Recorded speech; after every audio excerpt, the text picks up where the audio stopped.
Hey crafters, welcome to Paulette's Pretty Paper Crafts. It is June 6, 2015, and I am still playing in Kathy Racusin's 30-Day Color Challenge. This is the second time she's done this.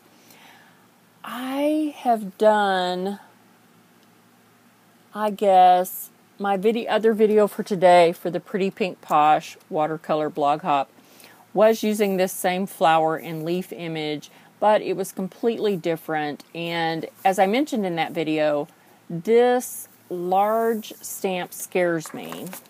So, I mean, it is like what? I don't know.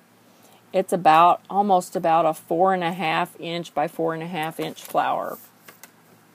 So, one thing I want to mention is when I'm stamping and trying not to waste ink, I will raise this up on an acrylic block so that when I'm stamping, all that ink's not going down here and I can utilize it on my card. So that's what I've done for all the edges there.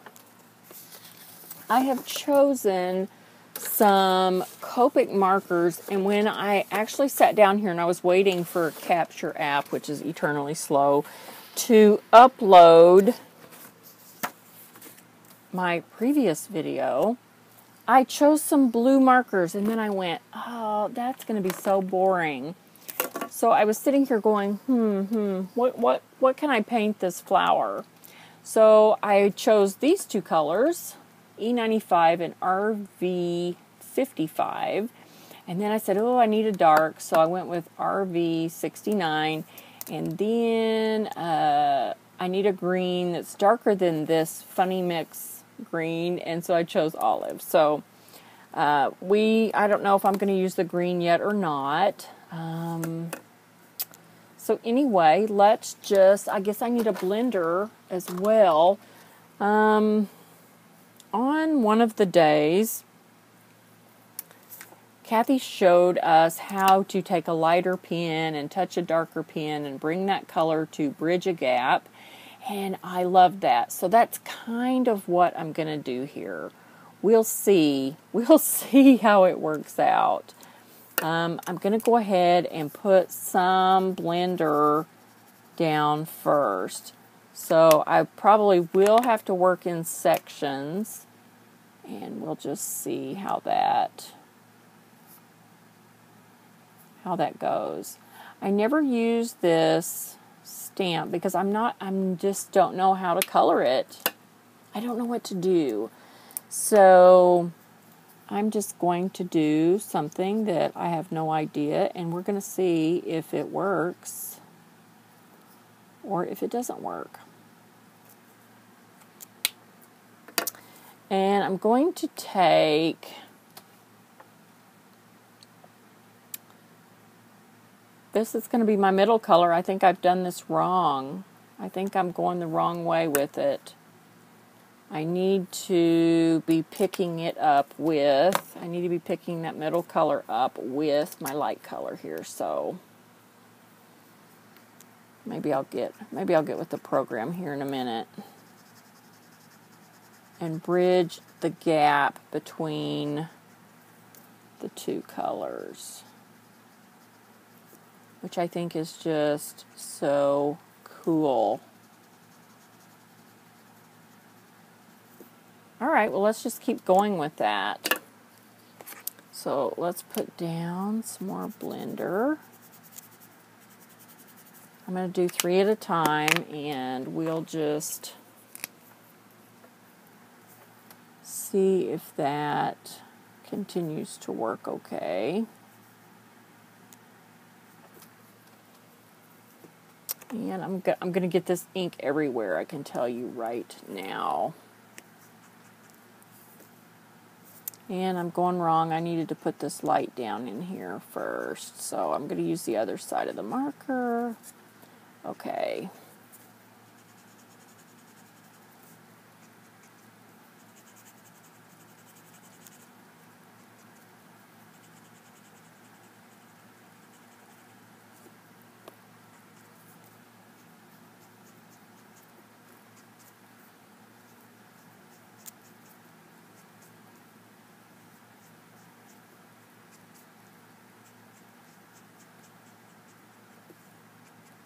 I just think this is so artistic, I guess.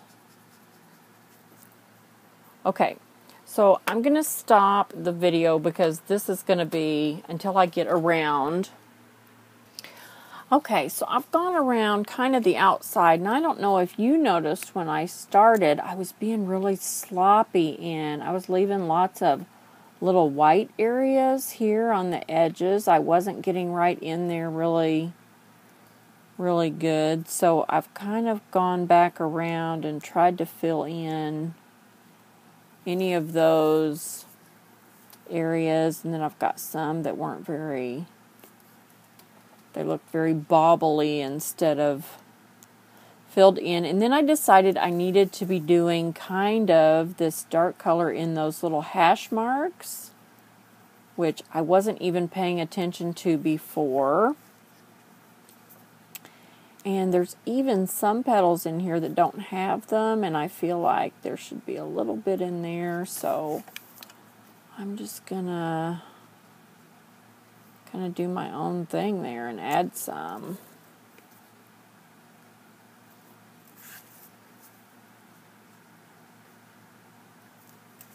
Because, you know, most of the artists who draw these stamps will go ahead and put those kind of dark areas in there for you as a guide. And usually, if you just use those, it works out really well.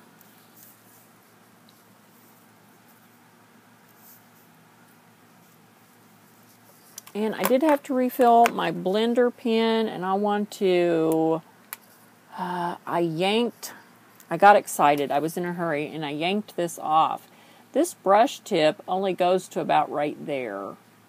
I yanked it off. There's another skinnier point coming up through that keeps that firm, I guess.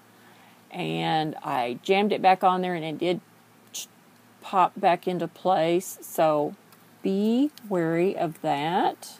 You do not want to yank your brush tip off to refill these pens.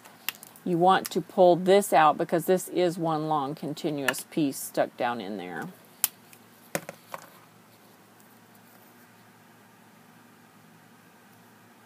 So I'm being a little bit more careful and then going ahead and filling in some of those dark places. Gosh, and that one came all the way up, really. These towards the center have all of that kind of cupped area there. I don't know if these were the best colors, but they're what I chose, so. I don't know, were they kind of close to what I did the day that we did this technique? I don't know. I was like, oh, trying to figure out, try to remember. Too much has gone on. I've slept between then and now.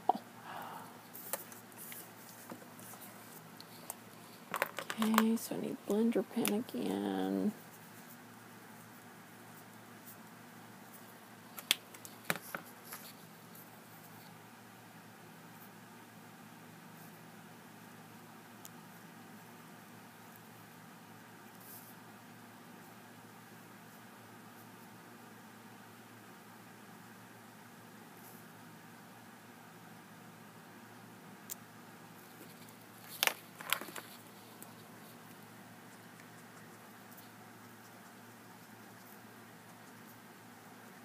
Gosh, some of those are just going to be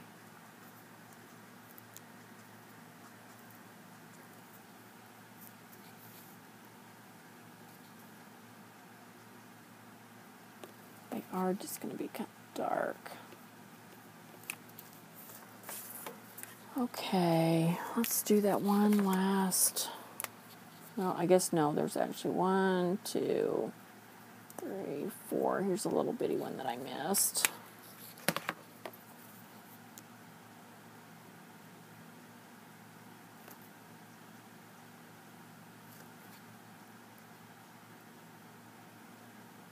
I should have tried to add another color there, but I'm not going to worry about it now. We're a little bit beyond that. And I'm just going to try to fill in some of those whitish areas like I did before. I guess some of them could be highlight maybe, but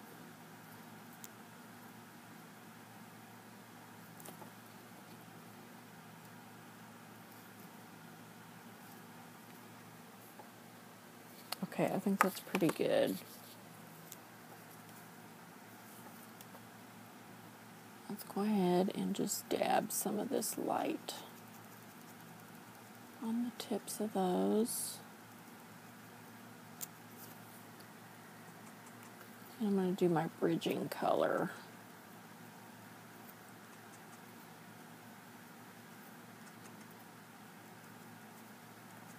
And I didn't put any blender on those, so maybe this will just go ahead and moisten them.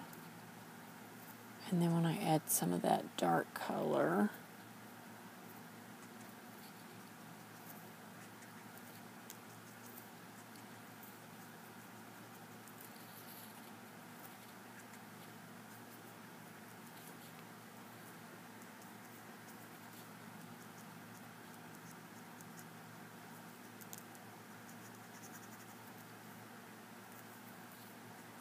I need some of that right there and right there.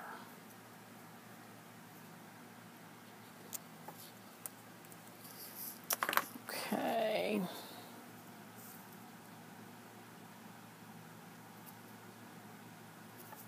And just using those little lines that the stamp artist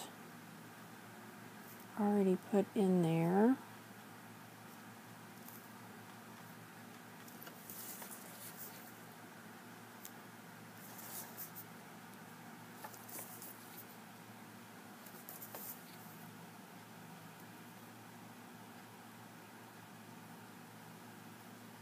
I'm just going to go ahead and dab that really dark. My stamp didn't impress really well there in the center. When I first stamped this, there were a few lines that didn't get impressed really well either. And I just took my Sharpie fine line pen and completed them. They were kind of towards the center. All right, I think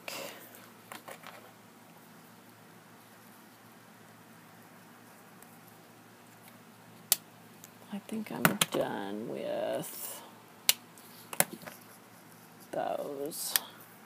Let's see about this green, which is G99. And I do have a piece of cardstock underneath there. So let's just see.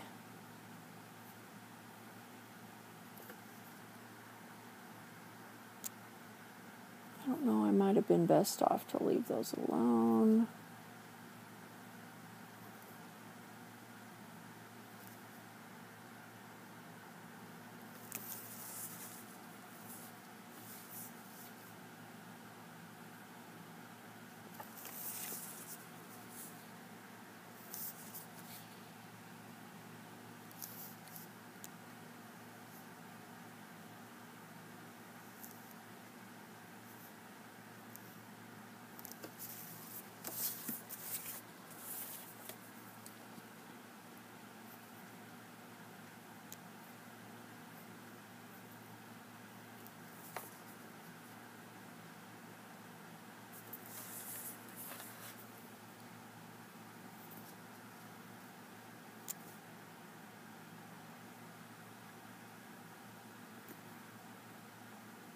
And some of that just kind of skipped, and that was fine.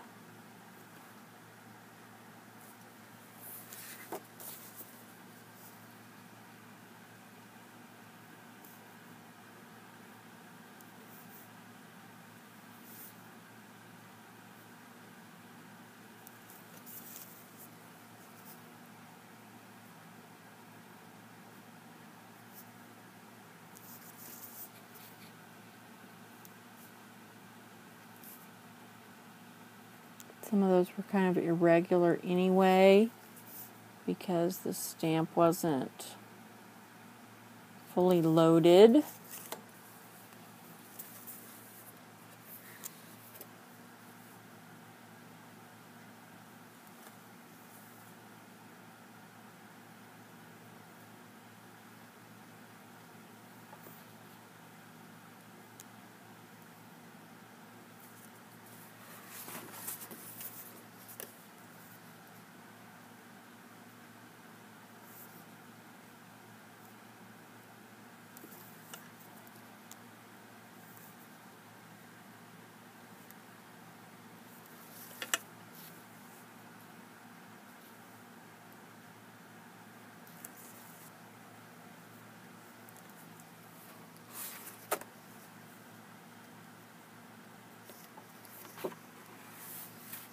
Yeah, I don't know. I don't know that I'm really crazy about that. Might have been better off just without it.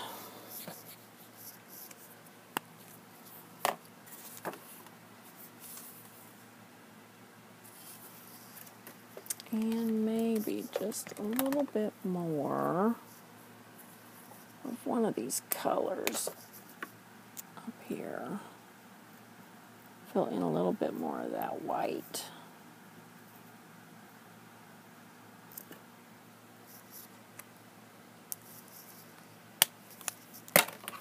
Okay, so I really didn't like this card.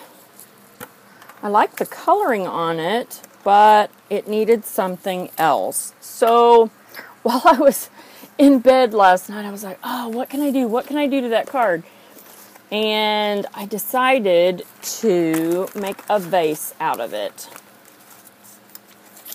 And I used the Lawn Fawn, I guess they are the Stitched Hillside Borders. I used this one and its matching opposite.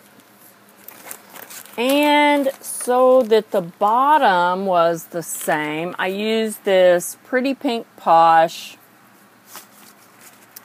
Oh my, I've got 3 different sets in here. So, no, it's 2 sets. It's Stitched Borders 1 or Stitched Borders 2. Well, gosh, here's my note. Nope, I've got the curved border on both of these. Oh, for goodness sakes. It's probably this one with the zigzag and the scallops is probably where that goes. For some odd reason, I've drawn the curve in both of those. So anyway, a little brain bloop. So I put that curvy, one of those curvy ones outside the fold of the original card. And how did this work? Like this. And cut all of those pieces, here we go, off of the card, and then one little strip over there. So anyway, I will not throw these away. I'm actually going to use this piece that came from right here and turn this into a gift card holder. I love that, that swoosh right there, so I'm kind of going to just line this up and make a couple of pencil marks. And let's see. Wow. You know what I need to do? I just need to shut this so I can get the curve. And keep a little bit of green. And we'll just turn it over and line the edges up.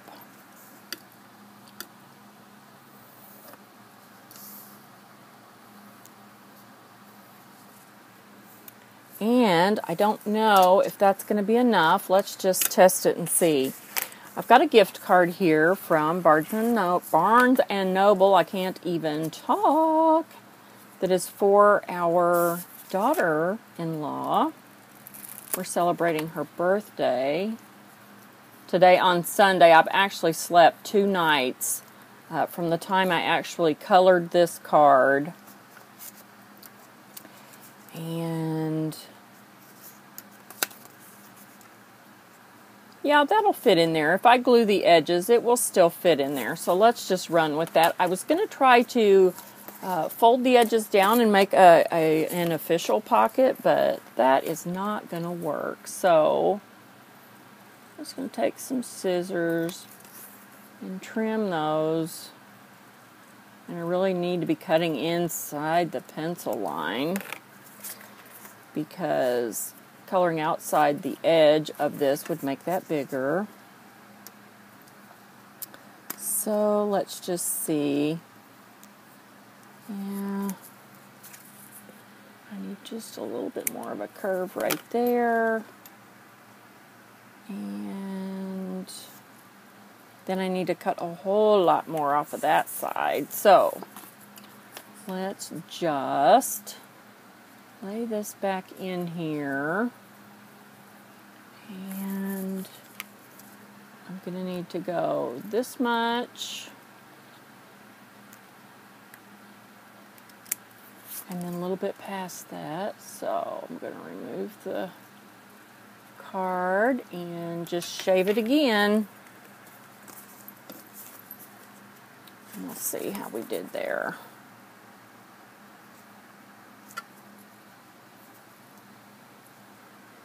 I trimmed it a little too much. Oh well.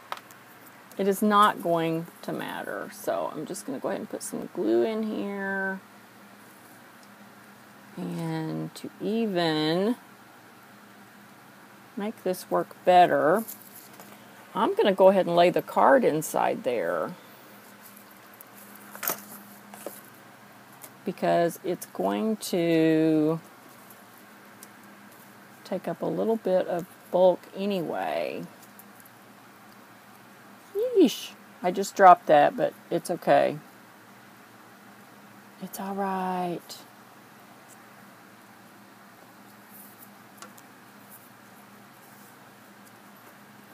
It's just my glass mat. It will scrape off later.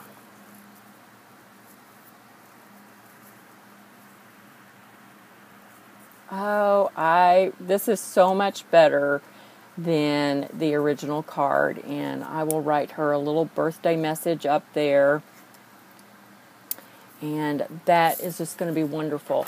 It would have been nice if my, let's see, you know, my gray pen is, dare I go on here and, but I'm gonna put a shadow all the way around this just because I feel like it needs it. It still feels a little something, a little empty. If my number 0 gray had ink in it, I would do it with that, but it's empty, so. And I got outside the line. I'm just going to go in and incorporate that back in with a little bit wider line. I don't think anybody will be the wiser.